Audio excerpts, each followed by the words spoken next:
नमस्कार मंडळी, मी doctor Sharmila Agrawal, Punyashlok Ahilyadevi Holkar, head and neck cancer institute of India, Mumbai ह्याच्यावरनं तुमच्याशी आज संबंध साधू शकते.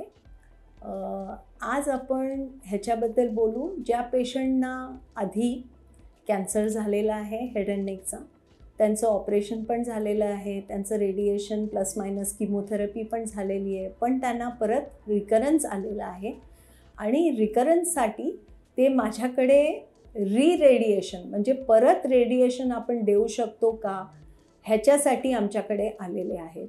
असे जेव्हा पेशंट्स आमच्याकडे येतात तर पहिल्यांदा तर आम्ही पेशंटचे सगळे कॅरेक्टरिस्टिक्स बघतो, त्यांचं वय बघतो, त्यांचे बाकी त्यांना डायबिटीज आहे का, त्यांना ब्लड प्रेशर आहे का, त्यांना अजून काही प्रॉब्लेम आहे का, त्यांचं पहिला कॅन्सरचं ट्रीटमेंट आणि आता जो रिकरन्स आलेला आहे ह्याच्यामध्ये जो आपली ट्रीटमेंट टाईम आहे त्याच्यावर आम्ही जास्त ध्यान देतो आणि त्याच्यानंतर मग डिसाईड करतो की आत्ता जो डिसीज झालेला आहे तो कुठल्या स्टेजमध्ये आहे. आता जर डिसीज आपला लोकलाइज स्टेजमध्ये आहे तर त्याचं ऑपरेशन होऊ शकतं का. जर ऑपरेशन होऊ शकतं तर आमची पहिली ट्रीटमेंट ऑपरेशनच असते आणि त्याच्यानंतरच मग ते आमच्याकडे येतात. जर ऑपरेशन होऊ शकत नसेल तर आम्ही रेडिएशनसाठी त्यांना कन्सिडर करतो. रेडिएशन जेव्हा आम्ही देतो तेव्हा त्याच्याबरोबर कधीकधी किमोथेरपी पण ॲड केली जाते किंवा हे जे नवीन नवीन एजंट्स आलेले आहेत ते पण ॲड केले जातात. पण मोस्टली किमोथेरपी जी आधी यूज केली नसेल ती आता यूज करून मग रेडिएशन दिलं जातं.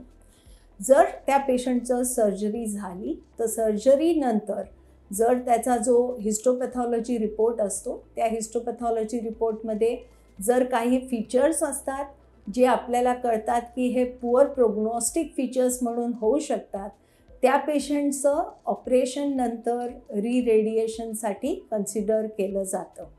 रेडिएशन हे गेल्या 10-15 वर्षातच आलेला नवीन कन्सेप्ट आहे. ह्याच्या आधी सेम साईटमध्ये आम्ही परत रेडिएशन एवढे जास्त कधीच करत नव्हतो.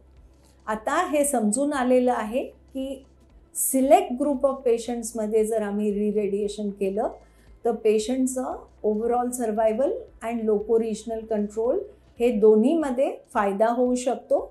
फक्त सिलेक्शन खूप जरुरी आहे.